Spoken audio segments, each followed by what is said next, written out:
নাম কি? নাম কি আপনার? আমার নাম আলী হোসেন। ভিতরে অনেক কয়জন আছেন? ওনার ভিতরে নাইগা সবটি আমরা বাড়িয়ে গেছি গা। আচ্ছা, এখন হত্যা করা হয়েছে কয়জন রে? একজন রে হত্যা কেন করছি? অত্যাচার লুগের অত্যাচার করি দেখিয়া রুগীর অত্যাচার করছেন এই জন্য জব করি। জব করছি। বাকি আছে আর কয়জন? 5-6 জন। 6 জন। এখন চাইলে আমি আপনাদের 6 জনকে হত্যা করতে পারি। আপনাদেরকে কি শর্তে আমি মুক্তি দিতেছি বলেন? আঙ্গবিল মায়া করতেন, হুম। মায়ের কারণে আঙ্গরে আর অত্যাচার করেন নাই। হ্যাঁ, আঙ্গ 6 জনেরা তাইরে দিতে। ছাইরা দিতেছি। কিন্তু হ্যাঁ, আপনারা যদি আবার কখনো এই রোগীর শরীরে আসেন, আইলে আঙ্গরে আবার আপনি হেলার লাইন আঙ্গরে জব করে লাইন। বুঝা কইছেন কথা? ও হ্যাঁ, ও কথা বুঝা কইছেন?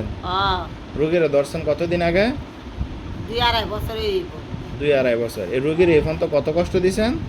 বহুত কষ্ট দিচ্ছি। টাকা পয়সা কেমন নষ্ট করছেন আগো? টাকা পয়সা নষ্ট করতি না বাবা, টাকাদারের মতো নষ্ট করতে তার সরিষের মতো নষ্ট করতি না। আচ্ছা, এখন আমার কাছে ওয়াদা দিছেন আমাদের সাথে এখন জবাই করছি আর 6 জন এই শর্তে মুক্তি দিতেছি আর কখন আসবেন না। যদি আয়েন আইলে আপনি এগিলেন আঙ্গরও করে লাই এই ব্যাপারে কোনো দায়বদ্ধতা আছে?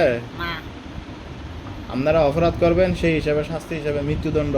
দণ্ড। কথা বুঝা স্বীকারোক্তি দিছেন, হ্যাঁ, ওয়াদা দিছেন হ্যাঁ, আর আইতেন না তো?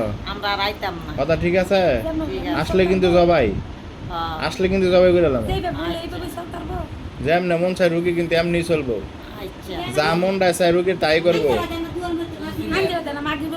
হ্যাঁ, বুঝছেন কি কইছে? না, এই রুগীর হৃদয়টা তো নাম করে ধরবো করতে না। রুগীর হৃদয়টার নাম করে ধরতে রুগী এই জিনের বাসায় রাখবো আমি। হ্যাঁ বেড়া, কথা বুঝছ? হ্যাঁ, যদি এই কথা মিশা হয় তাই কিন্তু ডাইরেক্ট জবাই করবো। আচ্ছা, কথা ঠিক আছে? ঠিক হ্যাঁ। আছে।